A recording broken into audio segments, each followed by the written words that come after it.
Prodigal Build. It's my pleasure to introduce to you Angelique Spires. Angelique is a woman of many talents. So that saying, jack of all trades and master of none, does not apply to her. She is a master of all of them. She received her bachelor's in business management from the University of Phoenix and Cornerstone University. She facilitates a ton of workshops to help men and women improve their interview, customer service, and public speaking skills. She's a community leader serving alongside Detroit Mayor Mike Dugan for his faith-based committees and coalitions. She's a project manager and trainer at an award-winning tech company here in the state of Michigan. She's actually the mother of one of the people that I interviewed when we first started Prodigal's Build. His name is Sherrad Glosson, and Rod has a very interesting story, which we will probably touch on in today's interview. But that is how we connected. During Rod's interview, he said the words, my mom and me and my mom about 25 times. And based on that, I was like, I got to meet this woman because she sounds amazing and super supportive. So we did meet and we connected right away. And we both have very similar goals in mind to help returning citizens and specifically the mothers and wives and girlfriends and aunts and sisters of those returning citizens because they need so much support. And often there is not a person out there that can understand what they're going through. But as you will see in today's interview, Angelique has a very understanding heart and she's very connected to what it's like to have a loved one incarcerated. So without further ado, let's get into the interview today.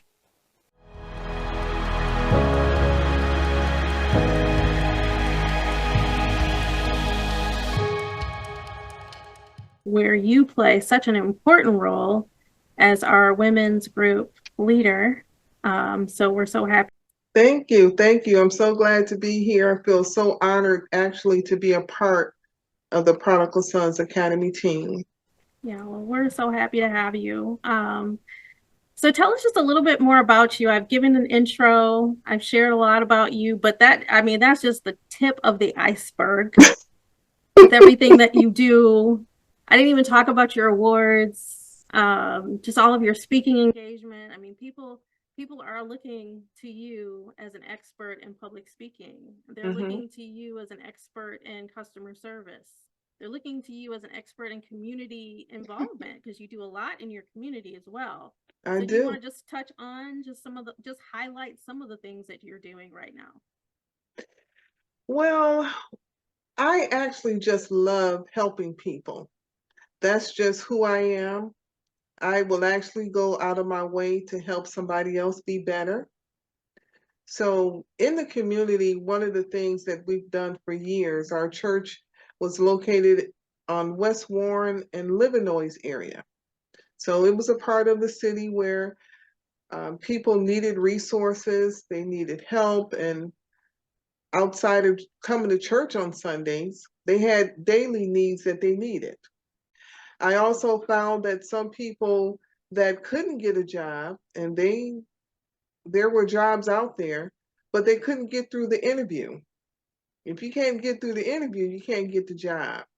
So I would have one-on-one mock interviews with the people who were looking for a job. I would actually go on the Michigan Works site and help them find the perfect job for them based on the skills that they have. Sometimes people don't understand how to find the jobs that fit their skills. So, at one story in particular, we had a guy who actually did the janitorial for our church. And so I had to create a resume for him to let him know these are the skills that you're actually doing and put them on paper. He couldn't communicate it well enough to put it on paper. So I went through the whole thing with him about the different skills that he picked up for just being the maintenance person for the church and went through Michigan Works and found him a job and the job was a little ways from where he lived.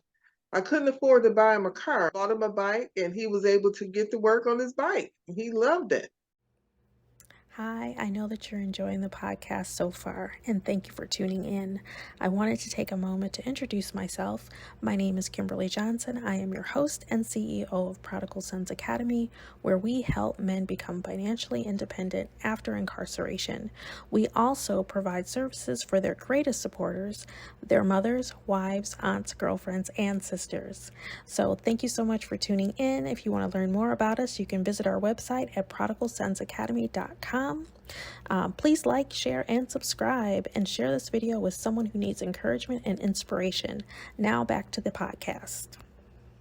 Those things like that makes my heart glad to be able to help somebody else, expose them to something different. There's a bigger picture outside of what we see. So that's what I like doing. I can go on and on about the things that I like to do and the things that I have done over the years. A big part of Prodigal Sons Academy is to see people's lives transformed and to give them a new option, something that maybe they didn't even think about that could actually work for them. So similar to what you were saying about the life insurance policy, having a loved one no longer be in position puts that family in a bind, definitely. That's right. Financially. So what we're doing by helping the mothers, wives, aunts, girlfriends, and sisters of those loved ones is trying to come alongside them to fill that void, however they need that, emotional, financial, whatever we can do to help them.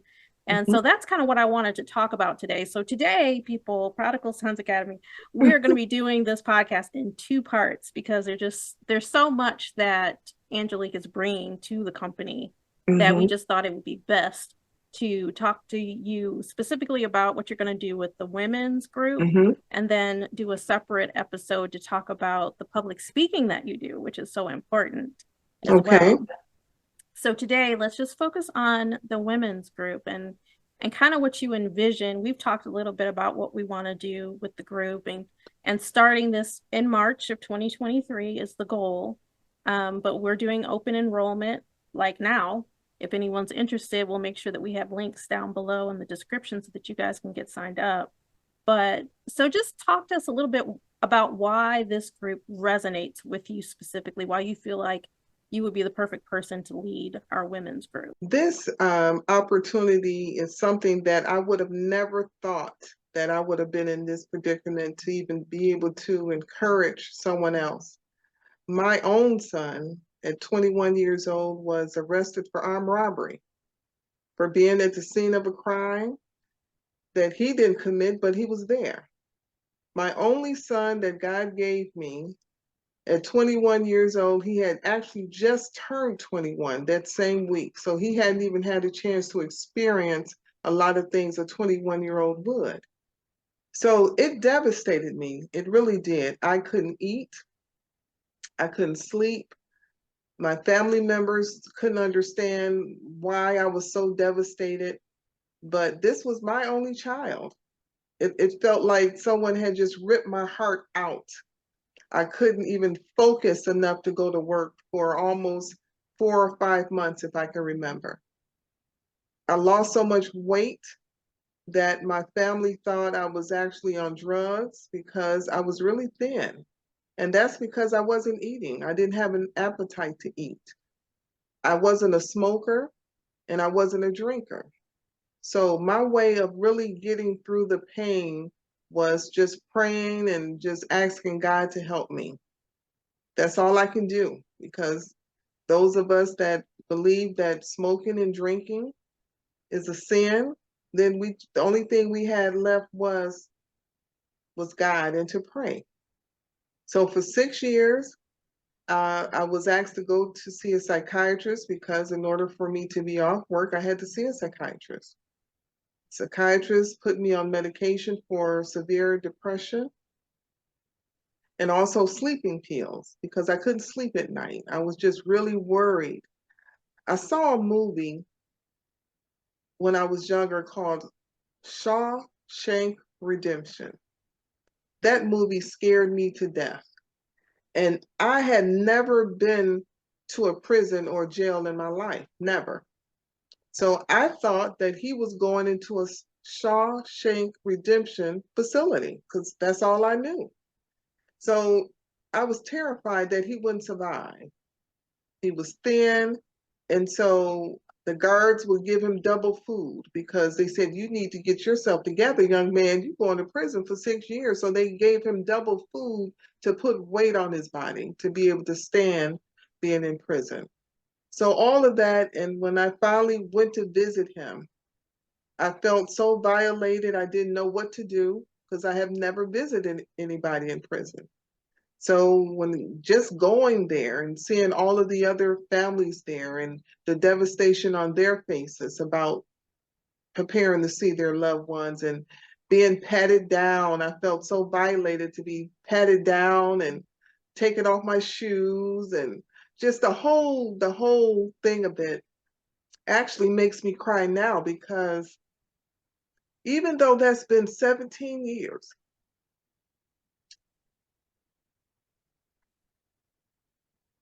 I could still feel the pain of that. To even go through it, if you've never been through that, you have no idea what it feels like. And every time I tell this testimony, I feel that pain. I'm still not healed from it. My son has did 6 years. He's been home, I think 11 or 12. So I should be over it. I'm not over it.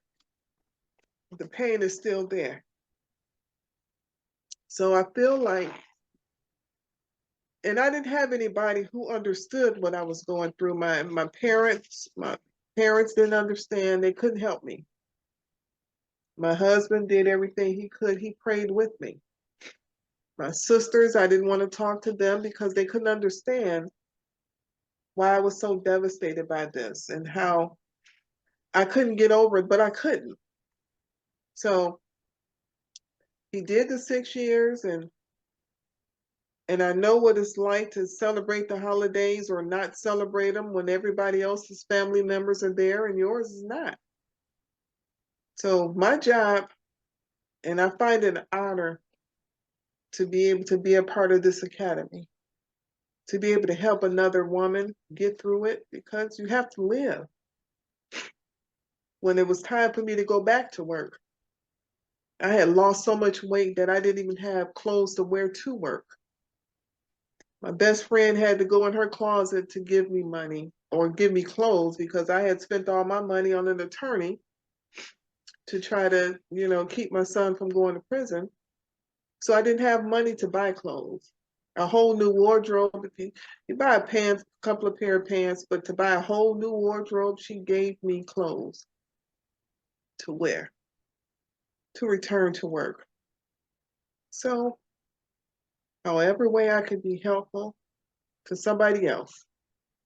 But that was a very important point that you made about to continue living. It's as if you become incarcerated with them. Exactly. And if That's you what could, it felt like. you probably would trade places if you could, because you just don't want to see your child locked up. You want them to thrive. You never pictured that this would ever happen. And you have hopes and dreams for them, and they're just taken away from you. It's and waiting for the phone calls. I don't know if you like that at all, but waiting on those phone calls and not knowing if when you pick up the phone, are they going to be in an okay state of mind? They're going to be worried or afraid of something, and you can't do nothing about it. That's right. That was the hard part. Yes, that is. To get the phone calls from him, and I can tell just from the way he talked that he needed me. And sometimes he would hang up after the 12 minutes and call right back. So, and I knew what that meant.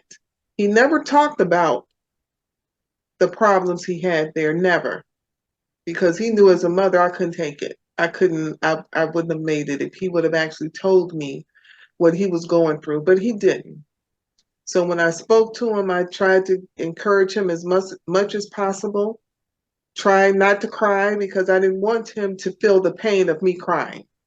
So I would hold the cry until I got off the phone with him, and then I would cry. But I was determined as a mother to help him get through. But you're right. He did 6 years, and so did I. And so did I. My best friend at that time, she would actually make me get up. I didn't want to get up out the bed. And she would make me get up and work out every day. And she said, "You got to get up." So just finding somebody that understands you, that you can kind of lean on them, that would make you get up and work out and comb your hair and get out the house and just do something for yourself. Because none of this is our fault as a parent. It wasn't my fault. And as a mother or a wife, it's not your fault either. So you have to, once you finish crying, get up, go get your nails done, go get your hair done. You have to um, take care of your own self because life goes on. Life doesn't stay still. So find someone that that can really help pull you through when you're not able to move yourself. That that's what I found comforting, was to do that with exercise and having that one person who understood. There's an altruistic way of looking at having joy in those moments because, in my opinion, and what I've learned, is if you're not feeling joyful, you can't be supportive to that loved one. That's right. If you're down, they're going to feel that. Mm-hmm. So even if you got to fake it till you make it, at least for the phone call, it's Mm-hmm. okay. But more importantly, you got to take care of yourself, like what we were saying. I would say actually to find affirmations or daily affirmations for yourself. I remember having post-it notes all over my desk at work. Things like, you can make it another day, or kick the inhale peace, exhale confusion, inhale joy, exhale sadness, things like that that will help motivate you every day. To just have those daily motivations. I would read those every day to help me get through the day. So even though you may want to tell your loved ones certain things about how you're feeling, and just realizing that what they did was their decision. That kind of took me away. It took away some of the sting, just a little bit, even though I knew that it was his decision to be where he was. And I couldn't tell him that because I didn't want to make him have a bad day there. So for me, that would allow me to have a time to just enjoy myself because I yet had to live. He made the decision. So he's going to go through what he's going to go through, but you have to just shake it off. You just have to find the joy. And when I say find the joy, it's hard to find it some days, but you have to find it. You know, as they say, look just urgently for something to find that happy place in your life, whether it's taking up a hobby to do something. If you're not a person who exercise, take up a hobby to do something to help someone else. And I think part of that for me was just reaching out to other people in the community to involve myself in something else that that would bring joy in somebody else's life. But then that joy will also rub off on me because helping other people makes me happy. Prodigal Sons Academy feels like it's so important to offer these men hope, even while they're incarcerated. So we have programs for after they come home, but we also have a program to help them while they're there. And we believe it's really important because it's something that the woman in their life can do alongside with them. And that's our family credit repair program.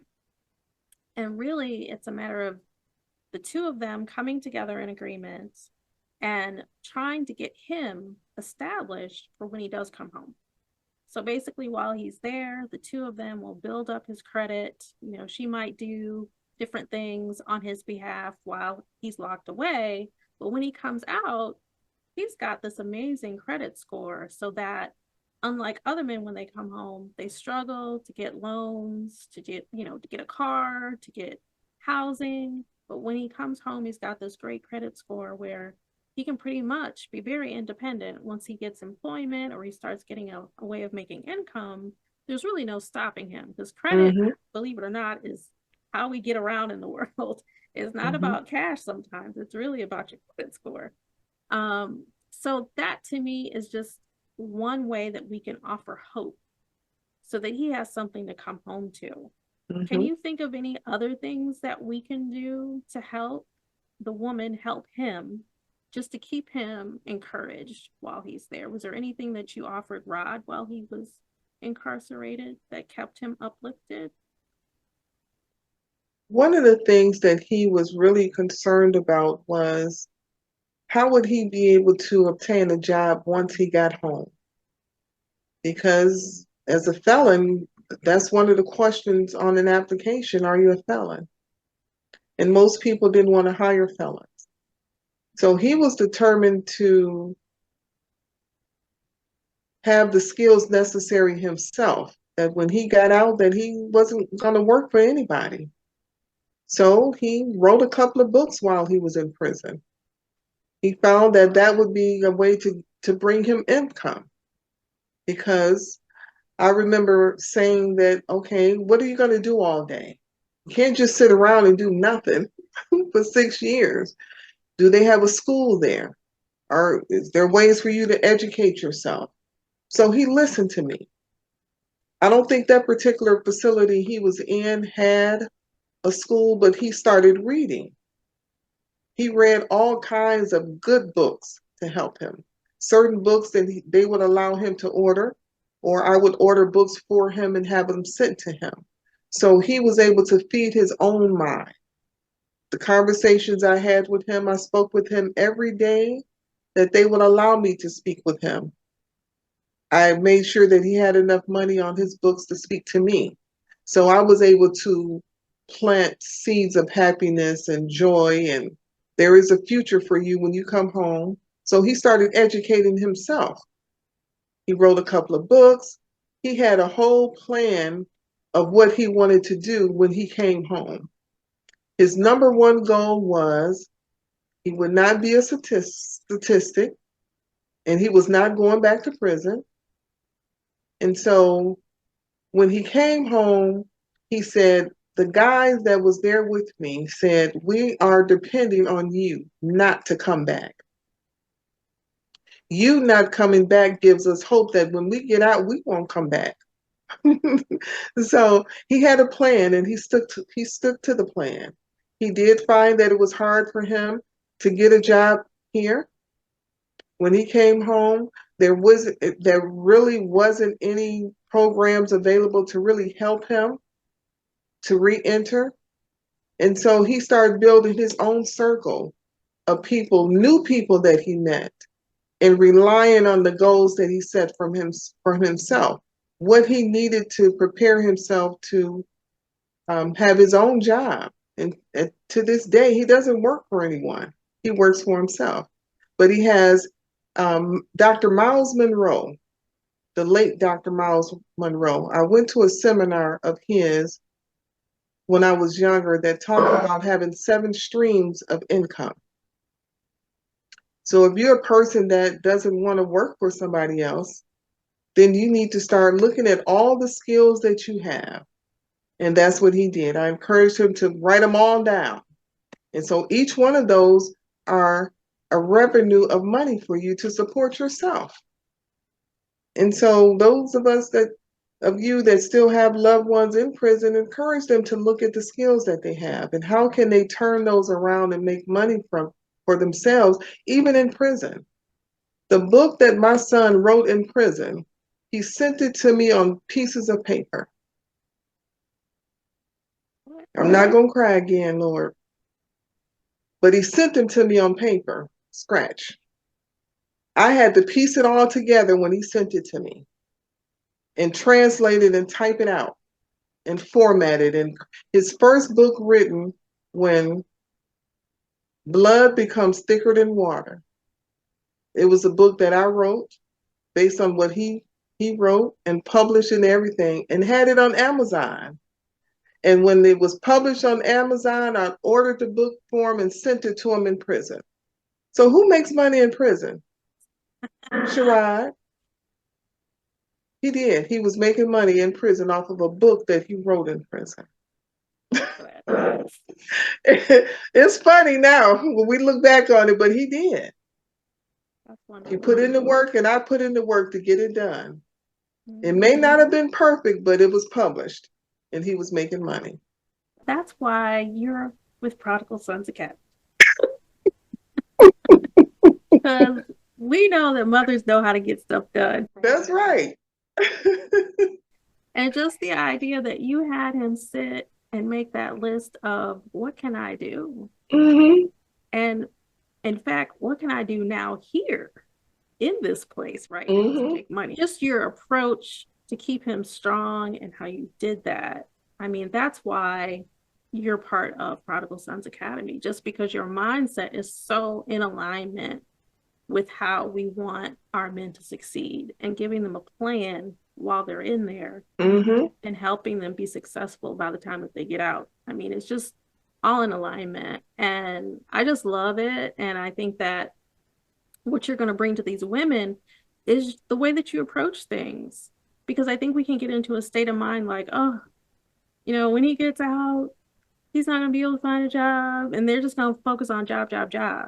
But Mm-hmm. we're all about multiple streams of income here. We That's are about right. entrepreneurship. We don't want you working for nobody. We don't want you applying for no job to tell them that, oh, we can't hire you because you made a mistake. Mm-hmm. No, we don't play that. Mm-mm. We're Mm-mm. about get your own thing, make That's your own right. thing, be your own boss, and then hire people so you can do your thing while they're doing the work. Like we Mm-hmm. don't play that. So your approach is exactly how we think about things, and that's why I think it's going to be it's a match made in heaven. That's all I can say. So I agree. Anyone who's watching this episode, make note of Angelique Spires. She's part of Prodigal Sons Academy. She's here to stay, and she's going to take care of you in more ways than one. So we're so excited. So please like, share, subscribe, comment below. We're going to have all the links, even to her son's book. We will have a link below for you to buy the book that he wrote in prison with you. I didn't know that you transcribed the book. I didn't even think about how all that came about. Yes. And so we will have a link to your Facebook page down below. Okay. And then, like we said, we will start in March of 2023. We'll be meeting bi-weekly. It's a virtual meeting to start off, but any woman who has a loved one incarcerated, you are welcome. If you know someone, please let them know about the group. We just want to get the word out because we want to be helpful. And we know where you're coming from, and we can definitely help you and your loved one. We want to help the whole family. So that's right. But thank you so much, Angel. Thank you you for sharing so much of yourself. We love your story, and we just can't wait to see where things go from here. It's going to be an exciting journey. I know we're going to touch a lot of lives. So I believe so. All right. Well, thank you for being with us. Thank you, and join us again. We'll have a part 2. So be looking for episode 12, probably, where we'll get to talk to Angelique about her public speaking certification and what she's going to bring to the table to help entrepreneurs. Okay. But thank you so much, and we'll see you next time. Okay. All right, bye-bye.